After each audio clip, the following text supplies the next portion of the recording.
In the fall of 1978, my Uncle Ron was a freshman at Alfred University, and he was a pledge to the fraternity Clan Alpha. He and his friend Chuck were at a party one night, and all of a sudden, all the pledges were brought outside. The hazing had commenced. Uncle Ron thought that he was willing to do anything to get into the Brotherhood, but when the older brothers opened the trunk of the car and demanded that one of them get in, he hesitated, leaving just enough time for his friend Chuck to raise his hand and volunteer. They gave him an unhealthy and excessive amount of alcohol, locked him in the trunk, and told him that he would not be released until he had drank all of it. That was the last time that my Uncle Ron saw his friend Chuck alive, because by morning he had died of alcohol poisoning. I was raised on this story, knowing the harsh realities of Greek life, because a family member almost did not survive them.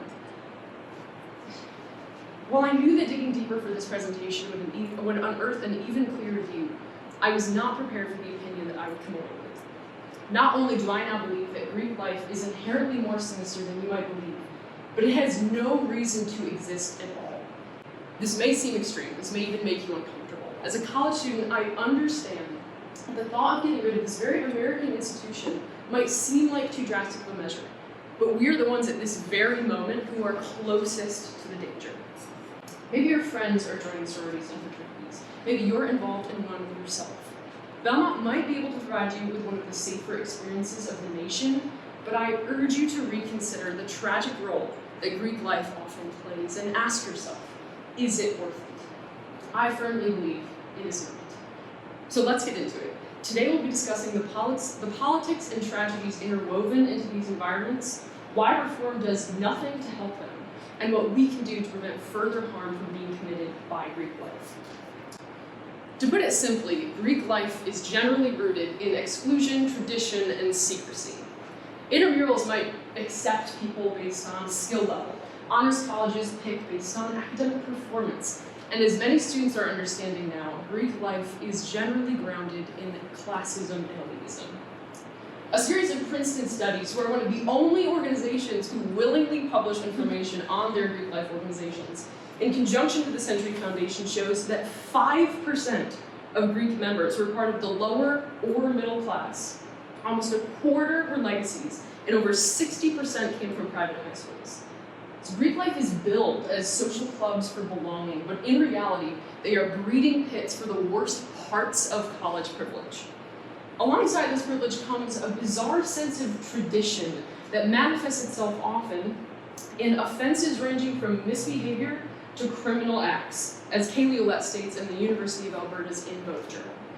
Her research on the similarities between specifically fraternities and street gangs also reveals that this violence is often slipping under the radar under the guise of academic bonding when it does appear in these academic settings.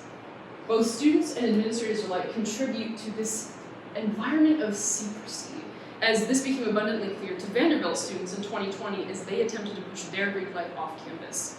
The New York Times published an article revealing that corrupt superiors were burying evidence and threatening students to prevent scandals from surfacing online. Tradition, exclusion, and secrecy, three elements that, when they combine in these environments, often head directly for tragedy. And tragedy does ensue, as we hear all the time on the news, and today at higher rates than ever before. I highly encourage you to visit the site Hank Muir's unofficial database death and clearinghouse to put into perspective just how many lives are lost every year to Greek life incidents. Here are some statistics for you. In the first 161 years of Greek life, there were 188 deaths, averaging just over once a year. From 2000 to 2025 alone, so 25 years, there were 115 deaths. The rate per year increases by more than 4 times. Nothing is getting better. In fact, it's getting horrifically worse. As the death toll increases, so do reform efforts. Organizations like StopHazing.org are produced. Legal statutes are named after lives lost. And individual student bodies attempt to kick their Greek life off campus. In reality, these reforms do literally nothing. Why then is Greek life not banned? The sad truth is that when universities even consider banning their sororities and fraternities, they immediately have to reckon with the percentage of high-powered donors who would likely rescind their donations if the institutions that they survived were eradicated. Here are some statistics for you. The Century Foundation, in conjunction with Cornell University, establishes that while only 2% of America's population is involved in fraternities, 80% of Fortune 500 execs, 76% of US senators and congressmen, 85% of Supreme Court justices, and all but 2 presidents since 1825 have been fraternity men. Reform is not the best option. It is the only option that coincides with the opinions of the powerful elite. As long as there is money to support sororities and fraternities, they will continue to exist, and that if that is the only reason they do, they should not.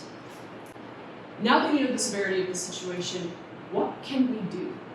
Many people are already calling for change with petitions arising on change.org, actionnetwork.org, and abolishgreeklife.org. By taking a few minutes out of your day to sign these petitions, you are joining countless others who deem the threat of Greek life unpeaceable. Because of the role that donors play in sororities and fraternities, it's safe to say that abolishment is still a long way off. In the meantime, the best tool we have to make change is to remain educated and informed. If you or someone you know is involved in Greek life, be aware of the signs of threats, hazing, mistreatment, and other dangerous aspects of these environments. Create an open and honest discourse about your experiences in your institutions. Just because these things occur often does not mean they are normal. And breaking the stigma of secrecy around these happenings is the first step to breaking Greek life altogether. Today we discuss the politics and tragedies interwoven into Greek life, why reform does nothing to help them, and what we can do to prevent further harm from being caused by Greek life institutions. Now, the story I told you in the beginning with my Uncle Ron is probably one that hundreds, if not thousands, of people across the country can tell themselves. The discourse around Greek life has sufficiently numbed us to the cruel and uselessly divisive environments of Greek life and desensitized us to the tragedies that often result from them. With all of this, I ask you one question. How many more families will have to mourn their sons and daughters, knowing that the institutions they entrusted them to failed them, simply because our leaders were lucky enough to survive them? Thank you.